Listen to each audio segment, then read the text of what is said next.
na pud niya itong buhaton. Ubi halaya na pud. Simple na kayo na siya. Nakapalit day kong ubi dito sa Kugon. No niya, gwapa kayo ba? Violet kayo ang color, oy.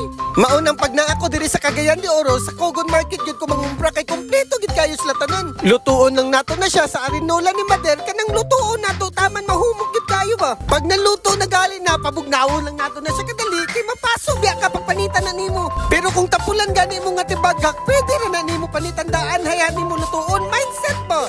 Kudkuron lang din nato na siya tanan, din ato din na siyang ibalhin sa atong butanganan.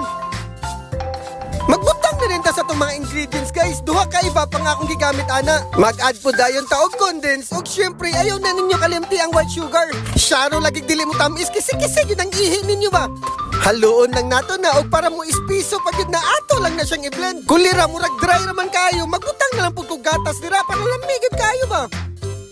Pero syempre, para ate kay tanawon atong ubi, butangan po nato na food color para gwapa gid kayo ba.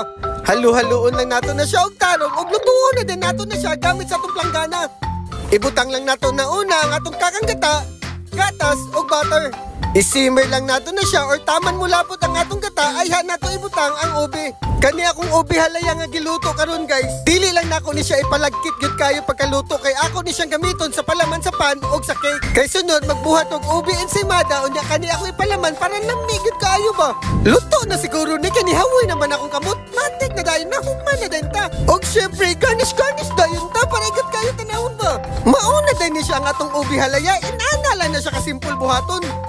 Kauna dong